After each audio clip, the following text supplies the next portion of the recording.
The moment my father looked me dead in the eyes and said, "You were never supposed to be part of this family," I felt the floor disappear beneath my feet. Every single person in that room, my aunts, my uncles, my cousins, the neighbors who had known me since I was learning to walk, they all heard it. Every single one of them went silent. And my father, the man who had tucked me in at night, who had taught me how to ride a bike in our driveway on Maple Creek Road, who had called me his little champ for 26 years, he stood there with his arms crossed and his jaw set like stone, like he hadn't just detonated a bomb in the middle of our family living room. I couldn't breathe. I couldn't move. And then he pointed to the front door and said, "Get out of this house before I have you removed." If you've ever felt the ground crack open under your life, like everything you believed, everything you trusted, everything you built yourself on, just crumbled in one sentence, then you know exactly what I felt in that moment. But here's what my father didn't know. Here's what none of them knew. I had a secret, and that secret was about to change everything. Before we get into what happened, if stories like this hit close to home, if you've ever been betrayed by the people who were supposed to love you most, subscribe right now and hit that bell. Because this story, it doesn't end the way anyone in that room expected. Not even close. My name is Caleb Aaron Whitmore.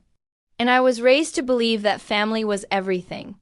My father, Richard Whitmore, was the kind of man who filled a room just by walking into it. 6'2", broad shoulders, silver-haired by the time I was in high school, with hands that looked like they had been carved from oak. He built Whitmore Construction from the ground up, started with one truck, one crew, and a stubborn belief that if you worked hard enough, you could build anything. And he did. By the time I was in middle school, Whitmore Construction was one of the most well-known contracting firms in the state of Ohio. Commercial builds, residential developments, infrastructure contracts with the county. My father had done it all. And he wore his success like a suit of armor. My mother, Patricia, was quiet where my father was loud.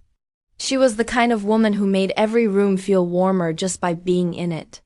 She baked on Sunday mornings, she kept a garden that the whole neighborhood admired, and she had a way of making you feel like the most important person in the world when she sat down and really listened to you. She passed away when I was 19, ovarian cancer. Fast and cruel and absolutely devastating. Losing her hollowed me out in ways I still can't fully describe. But I pushed through. I went back to college after her funeral, finished my degree in business management, and came home to help my father with the company. Because that's what Mom would have wanted. That's what I believed in. I had one sibling, my older brother Derek. Derek was 3 years older than me, louder than me, and had always been, without question, our father's favorite. I don't say that with bitterness. I say it because it was simply, plainly true, as obvious as the sun in the sky. Derek got the loud praise at family dinners. Derek got the new truck for graduation. Derek got pulled into the business first, given the title of operations manager, and treated like the crown prince of Whitmore Construction before he'd even proven he could manage a crew of 3. I got quiet nods, and not bad. Caleb, and the sense that my presence in the company was tolerated rather than celebrated. But I didn't let it poison me. I worked harder than I have ever worked in my life. I showed up earlier than anyone, stayed later than anyone, learned every single part of the business from the field crews to the accounting software to the supplier contracts. I redesigned the project management system. I renegotiated 3 major supplier deals that saved the company close to $200,000 in 8 months. I brought in a commercial contract with Hartley Medical Group, a $4.2 million build, entirely on my own, through a connection I had built at a construction industry networking event I had attended on my own time. Our CFO at the time, a sharp woman named Linda Crane, pulled me aside after that deal closed and said, "Caleb, you just changed the trajectory of this company." I smiled and said, "I just want to see us grow." And I meant it. But Derek saw that deal differently. Derek saw everything I did as a threat. And so did my father, though it took me a long time to realize that. The first sign of real trouble came about 2 years after I joined the company full-time. My father called a family meeting at the house, not a business meeting, a family meeting at the dining room table on a Sunday afternoon. Derek was already there when I arrived, sitting at my father's right hand like always, swirling a glass of iced tea with the casual confidence of someone who already knew what was about to be said. My father sat at the head of the table and announced that he was restructuring the leadership of Whitmore Construction. Derek would be promoted to president of operations. I would remain senior project manager. I kept my face very still. I thanked my father for the clarity and asked if there were performance goals attached to the new structure. My father blinked at me like I had asked the question in a foreign language. "It's a family company, Caleb," he said. Family comes first. What he meant was, Derek comes first. What he meant was, you are second and you always will be. I drove home that evening and sat in my apartment for a long time in the dark. I thought about my mother. I thought about what she used to say to me when I was a little boy and something felt unfair. Keep your integrity, baby. That's the only thing no one can ever take from you. So I kept going. And for a while, a brief deceptive, while things seemed to stabilize. Derek was loud and boastful, but not completely incompetent. And as long as I was doing the actual heavy lifting behind the scenes, the company continued to grow. I started dating someone during this period, a woman named Mara Chun. She was a landscape architect who worked with a firm that partnered with us on 2 of our residential developments. She was brilliant and funny and had this way of seeing beauty in overlooked things that made me feel like she saw something in me that I had started to forget was there. We dated for almost 2 years. I thought she might be the one. I was wrong. But that is a wound from a different story, and it is not the wound I am telling you about today. What I am telling you about today is a betrayal that went so much deeper. What I am telling you about today is a conspiracy that had been building for years inside my own family. In the company I had given everything to, and it all came to a head on a single Sunday evening in November, in my father's living room, in front of every person who had ever claimed to love me. Let me take you back to about 8 months before that night. Our father had been having some health issues. Nothing immediately life-threatening, elevated blood pressure, some cardiac irregularities that his doctor was monitoring, the general wear of a man who had worked himself to the bone for 40 years. But the health scares made him start thinking about succession, about the future of the company, about his estate. He hired an estate attorney, a man named George Talbot, to begin drafting an updated will and a formal succession plan for the business.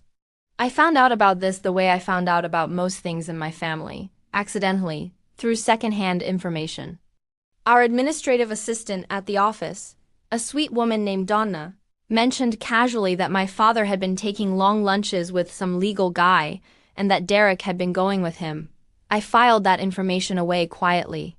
About a week later, Derek came into my office with a look on his face that I can only describe as victorious smugness wearing the thin disguise of casual conversation. He sat down, put his feet up on the edge of my desk, something he knew I hated, and said, "Dad's getting his affairs in order." "Just so you know." "Good," I said. "That's smart planning." Derek smiled, not a warm smile. The smile of someone who knows something you don't, and is savoring it. "Just making sure you're not caught off guard," he said, and walked out. I stared at my computer screen for a long moment after he left. Then I picked up the phone and called George Talbot's office. His receptionist was politely unhelpful.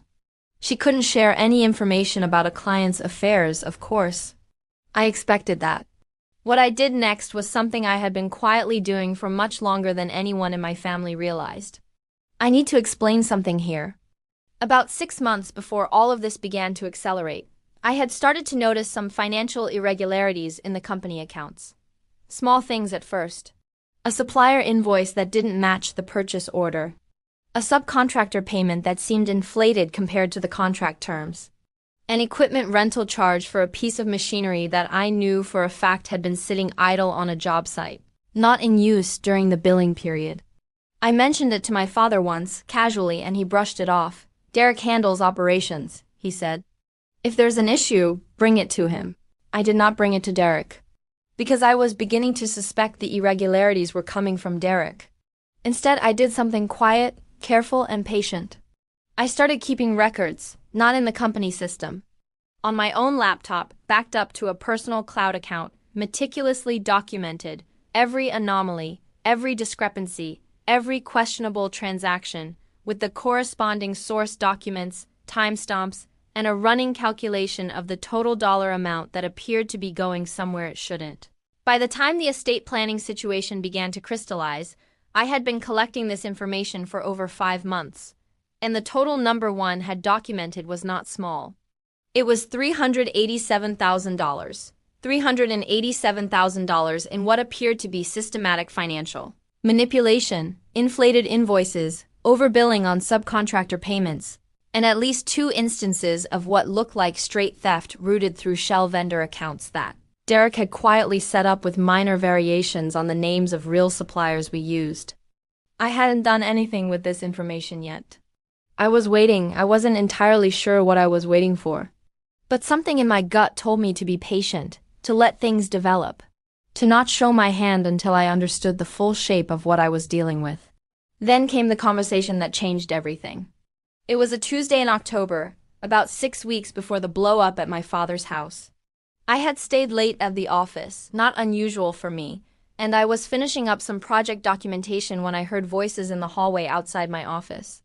My father's voice. And Derek's. The door to my office was partially open. They didn't know I was still there.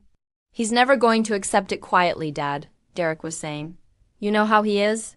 He'll make it a whole thing. He'll accept what he's given," my father said, with a flatness in his voice that sent a chill through me. "He's always been the difficult one. I'm just saying, it would be cleaner if he wasn't in the picture at all. If he stepped away from the company, or was pushed." There was a pause. "Let me talk to George," my father said. "There are ways to structure things." Their footsteps moved away down the hall. I sat very still in my chair for a very long time. Then I took out my phone and I recorded a voice memo. I described exactly what I had heard, the date, the time, the exact words as accurately as I could recall them. Then I emailed it to myself. Then I sat back and thought. And the thing I thought, the thing that settled into my chest with a kind of cold, quiet clarity, was this: I am going to document everything. I am going to protect myself completely. And when the time comes, they are not going to know what hit them. I want to be very clear about something. I did not want revenge. That is not what I am talking about. What I wanted was truth. What I wanted was justice. What I wanted was for the people who had built a family around the idea of integrity and hard work to be held accountable for abandoning every single part of that. But I will not pretend there wasn't a part of me, deep down. The part that remembered my mother's garden and her Sunday baking, and the way she had looked at me like I hung the moon, that wanted them to understand what they had thrown away. I made 3 phone calls in the week that followed. The first was to a forensic accountant named Peter Wynn, who came recommended by a friend of mine from the industry. I met with Peter privately, outside of business hours, and I laid out everything I had been documenting for the past 5 months. Peter looked through my records with the careful, systematic attention of someone who does this professionally and has seen a lot. When he finished, he looked up at me and said, "Caleb, this is a clear, documented pattern. This isn't bookkeeping errors. This is intentional." "I know," I said. "What do you need from me?" "Time," he said. "And access to the full financial records." "Which I'm guessing you don't have officially." "No," I said. "But I know someone who might be willing to provide a formal disclosure." That someone was Linda Crane, our CFO, who had pulled me aside 3 years earlier and told me I had changed the trajectory of the company. Linda had been quiet for the past year. She had stopped meeting my eyes in the hallway. She had been signing off on transactions that I knew she had to be uncomfortable with. I had been watching that discomfort build in her like pressure in a sealed container. I called her on a Wednesday evening. She answered on the second ring, and I heard the particular quality of silence on her end before she spoke. The silence of someone who has been waiting for a phone call they hoped would come. "Caleb," she said, "I was wondering when you'd reach out. How long have you known?" I asked. She was quiet for a moment. Then she said, "Long enough that I'm ashamed I didn't say something sooner. Are you willing to help fix it?" "Tell me what you need," she said. That was the second phone call. The third phone call was to my own attorney, a business litigation specialist named Rachel Torres, who had handled some contract work for me on the Hartley medical build and whom I trusted completely. I laid everything out for Rachel. She listened without interrupting, asked precise and incisive questions, and when I was done, she said, "You have a potential civil fraud claim. potential criminal referral to the state AG's office. And depending on what we find in the estate documents, possibly grounds to challenge the succession plan. But we need to move carefully and completely. No partial disclosures, no warnings. Agreed, I said. How long do we need? 4 to 6 weeks to get everything properly documented and structured, she said. Can you hold? I can hold, I said. Here is something I want you to understand about the next 4 weeks. They were some of the hardest weeks of my life. Not because the work was difficult, though it was. Not because the stakes weren't terrifying, because they were. But because I still had to go to work every day. I still had to sit across from Derek in project meetings and listen to him take credit for bids I had written and strategies I had designed.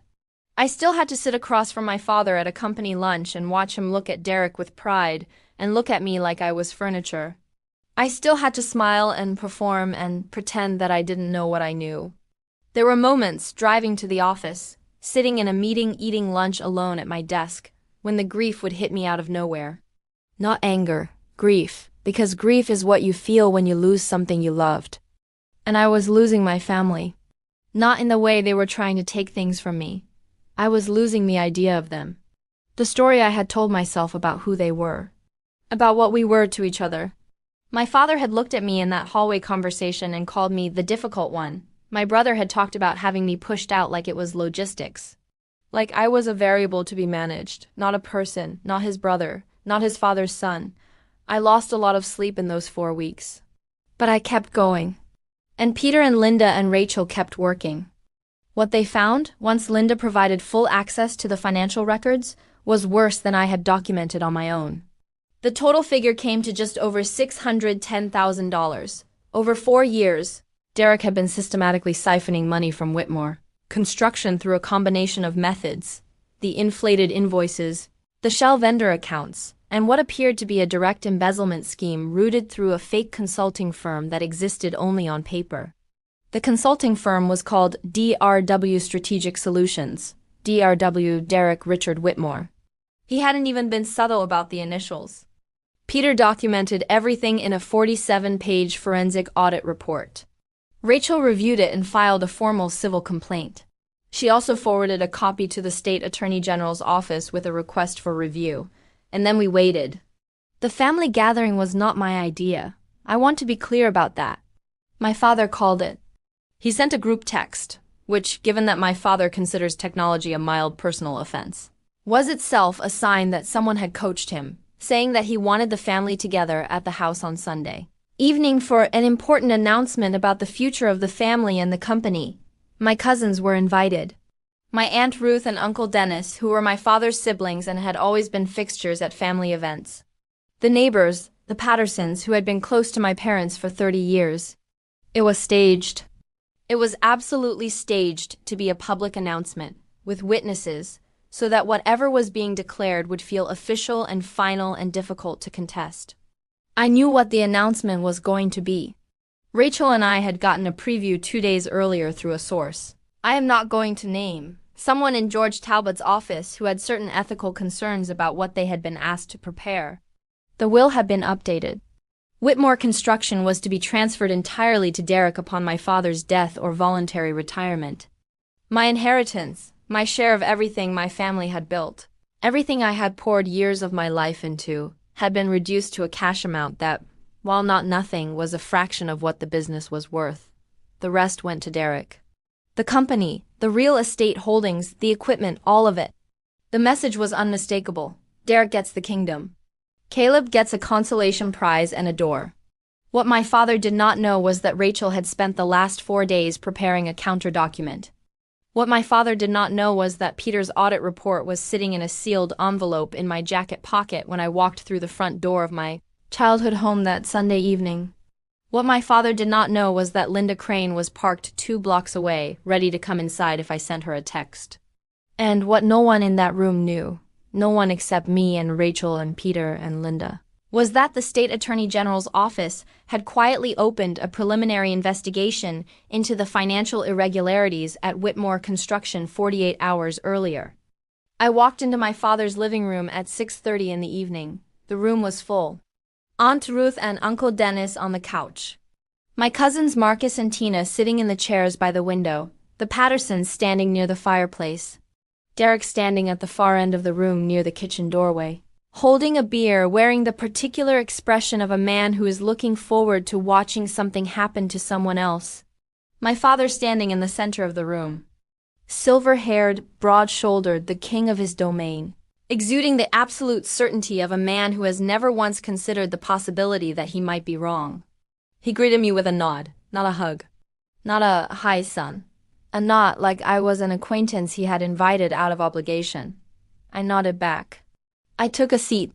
The conversation before the announcement was the kind of performative normalcy that you can only pull off if everyone involved has agreed to pretend. Weather, sports, someone's kitchen renovation, whether the traffic on Route 9 had gotten better or worse. I participated. I was pleasant. I was calm. I was, looking back at it now, a completely different person than the one who had driven to that house on that October night and sat in the dark outside my own childhood home questioning everything he had ever believed about love and family and belonging. That person had done his grieving. What walked through that door on that Sunday evening was something quieter and more resolved. Then my father cleared his throat and said he had something important to share. The room settled. Everyone found a seat or a wall to lean against. Derek straightened up and tried, unsuccessfully, to suppress a smile. My father began. He talked about his health. He talked about legacy. He talked about how difficult it is to build something and how important it is to protect it. He talked about hard decisions and the responsibility of a patriarch. All of this was preamble. All of this was scaffolding around the blow that was coming. Then he looked at me. And this is where it happened. This is the moment I told you about at the very beginning. He said, "Caleb, I need you to hear this and accept it." The company is going to Derek. Fully and completely. He's the one who has the vision for where it needs to go. The room was very quiet. I've made arrangements to provide you with a fair financial settlement, he continued. But your role in the day-to-day operations of Whitmore Construction is going to need to come to an end. Effective immediately. I looked at him. I said nothing. And this is where something in my father, some pressure, some defensiveness, some piece of him that had been rehearsing this moment and was thrown off by my silence, broke open. Because instead of stopping there, instead of letting the legal and financial realities he had arranged speak for themselves, my father looked at me and said the thing. He said, "You were never the right fit for this company. Caleb, frankly, you were never supposed to be part of this family in the way that Derek is." The silence in that room became a different kind of silence. The Pattersons exchanged a glance. Aunt Ruth's hand moved to her mouth. Uncle Dennis sat forward slightly. My cousins were frozen, and Derek was smiling, actually smiling. "Get out of this house," my father said, "before I have you removed. We'll have George reach out to your attorney about the settlement terms." I looked at my father for a long moment. Then I reached into my jacket pocket. I placed the sealed envelope on the coffee table in front of me. "Before I go," I said, "I want to share something with everyone in this room." "Caleb," Derek started. "Sit down, Derek," I said. And something in my voice, or maybe something in the steadiness of it, the complete absence of the fear and pain they had been expecting, stopped him. He sat down. I opened the envelope. I pulled out the executive summary of Peter Wynn's forensic audit report. 4 pages, cleanly printed, clearly organized. I placed a copy on the coffee table. I stood up and handed copies to my father, to Derek, and calmly to Uncle Dennis, who I knew would read every word. "This is a forensic audit of Whitmore Construction's financials over the past 4 years, I said.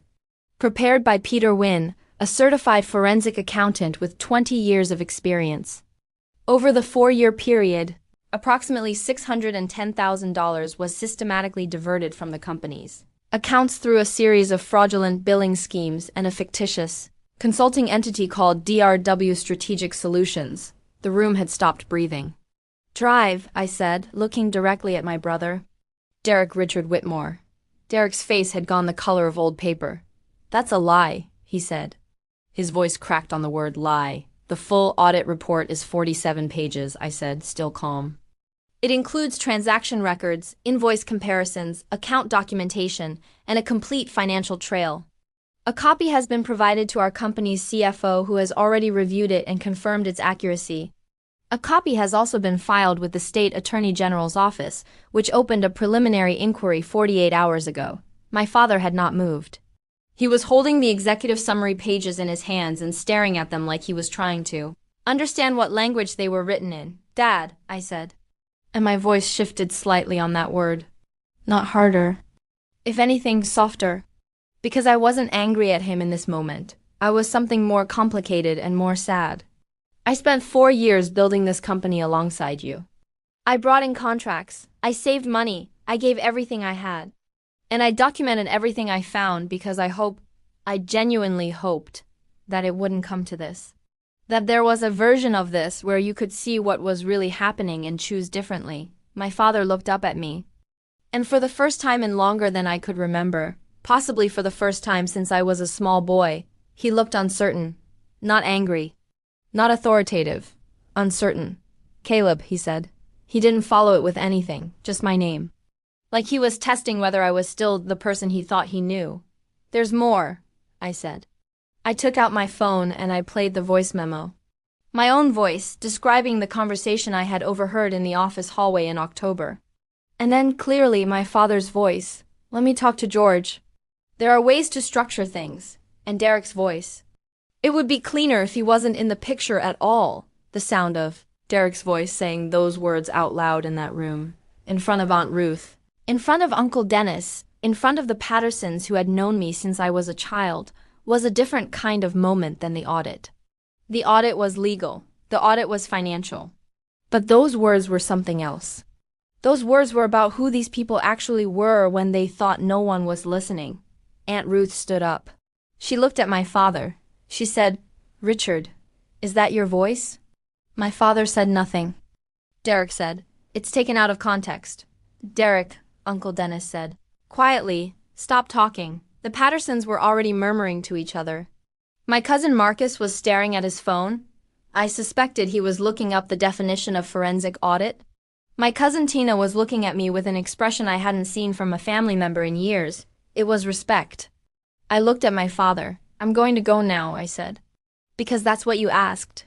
But before I do, everything in this room tonight is already in my attorney's hands.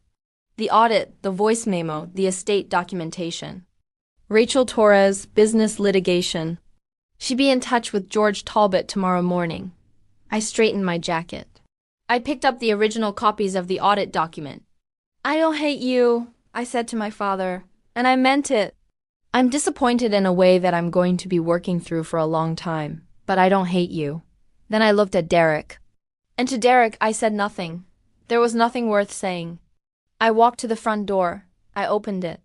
And I walked out into the November air. My hands were not shaking. My breathing was steady. I stood on the front porch of my childhood home for just a moment, and I looked at the yard. The driveway where my father had taught me to ride a bike. The garden bed that my mother had kept. Bare and sleeping now in the late autumn cold. And I said goodbye to it. Not to the house. To the version of that house that had lived in my heart for 26 years. To the story I had been holding on to. Then I walked to my car. I texted Linda. "Done." She texted back. "Proud of you." I drove to Rachel's office. She was waiting with coffee and her game face on. And we got to work. What happened in the weeks and months that followed was not a movie. I want to be honest about that. It was complicated and painful and expensive and exhausting in ways that no highlight reel can really capture. But I want to tell you what happened, because you deserve the full picture. The State Attorney General's office concluded its preliminary inquiry and referred the matter to the county prosecutor's office. Derek was formally charged with 4 counts of wire fraud, 2 counts of theft by deception, and 1 count of money laundering in connection with the DRW Strategic Solutions scheme. He hired a criminal defense attorney. He initially tried to assert that all of the transactions were legitimate business expenses that had been mischaracterized. That argument fell apart within weeks because Peter Wynn's documentation was meticulous and Linda Crane's internal confirmation was unambiguous. Derek pleaded guilty to of the fraud counts in a negotiated agreement. He was sentenced to 18 months of supervised probation, ordered to repay the full $610,000 to Whitmore Construction with interest. and barred from serving as an officer or director of any company for 5 years. He did not go to prison. That was his deal, not mine. I had no control over the negotiated outcome, and I want to be clear that I was not trying to send my brother to prison. I was trying to stop him from stealing and to make the company whole. Both of those things happened. The civil action moved in parallel. Rachel filed the civil suit against Derek on behalf of Whitmore Construction, which, while the succession plan was in legal dispute, remained under shared oversight. The civil case settled prior to trial. The terms included the full repayment, a formal acknowledgement of wrongdoing, and Derek's complete separation from the company. The estate matter was more complicated and more personal. Rachel challenged the revised will on the grounds that it had been prepared under a process that involved material misrepresentation.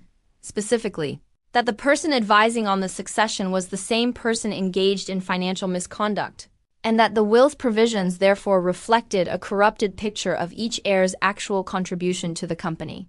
George Talbot, to his credit, cooperated fully once the full picture came to light.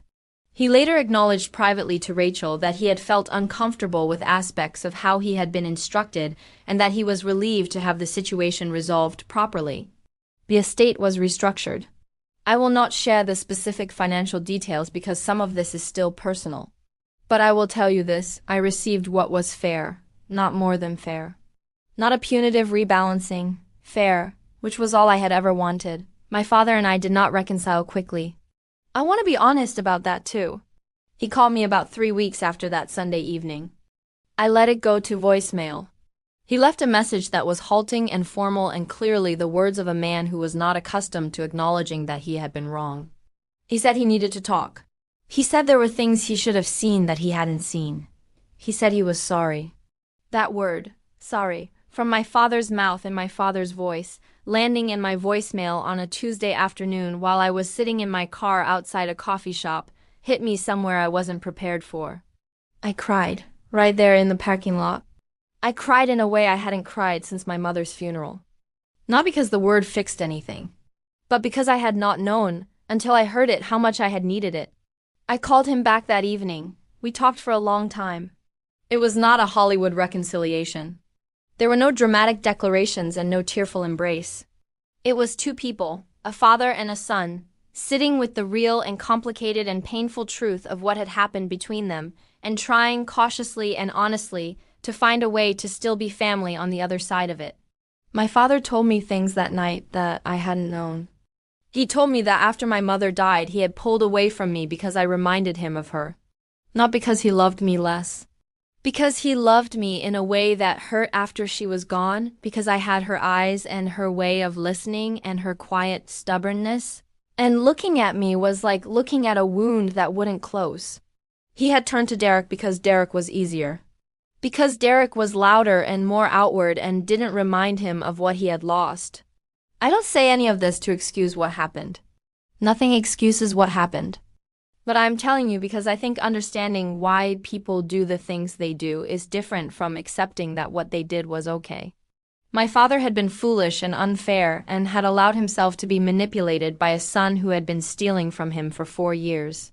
And the grief that landed on him when that full picture became clear, when he sat in his living room, after that Sunday and read every page of that audit report and understood what Derek had actually been doing, was enormous.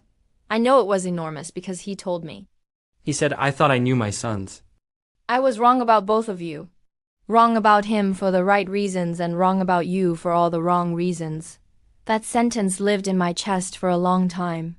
Wrong about you for all the wrong reasons. We did not return to being close quickly. It took time.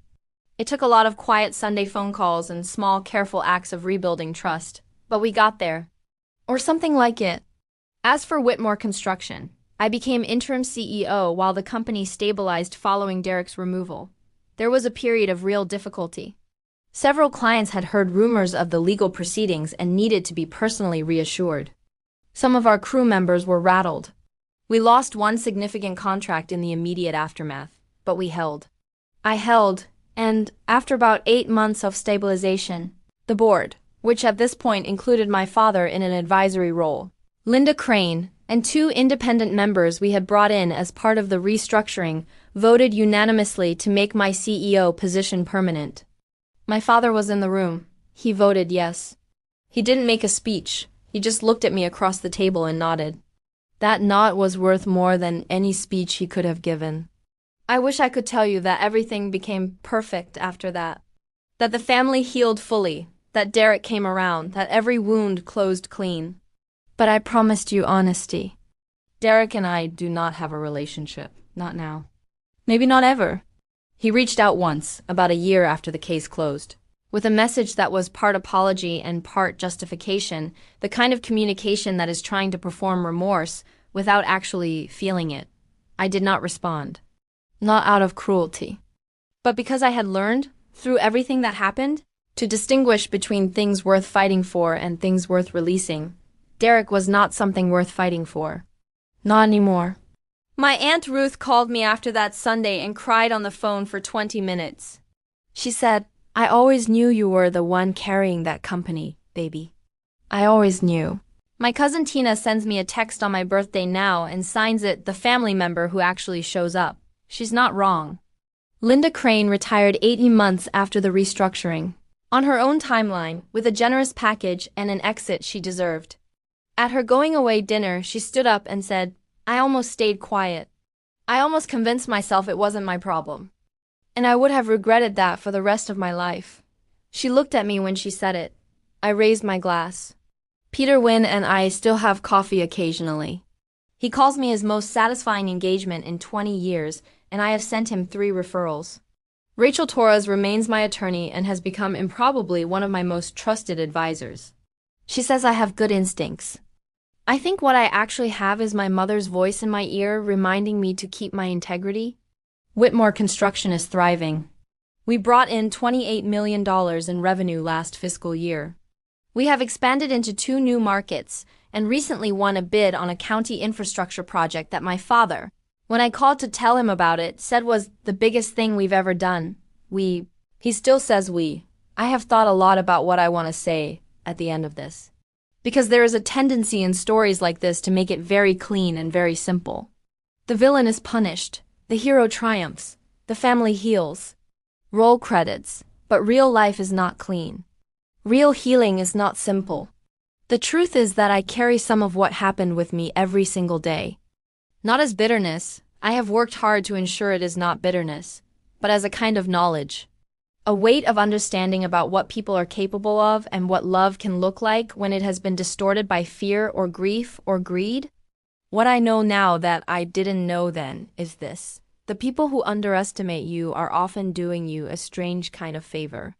Because when you are not fighting for visibility, when you have been shunted aside and told you don't matter and pushed to the edges of the room, you have a kind of freedom. You can see clearly without the noise of expectation and performance. You can work without an audience. You can build something true. And when the time comes, when the room is full and everyone is watching and the people who dismissed you are holding your evidence in their hands and their certainty is dissolving in real time, there is no performance required. There is only the work. There is only the truth. There is only everything you built in the quiet, when no one was watching. My name is Caleb Aaron Whitmore. I am the CEO of Whitmore Construction. I am my mother's son, and I was never the difficult one. I was always the one who cared enough to stay. If this story reached something in you, if you have ever been the quiet one, the overlooked one, the one who kept going when the people who were supposed to love you most looked right through you, then you know exactly why I made it out. Not because I was the loudest. Not because I was the favored one, but because I knew something they forgot. The truth always has more patience than the people trying to bury it. Subscribe if you need to hear that today. Because you are not finished. And neither is your story.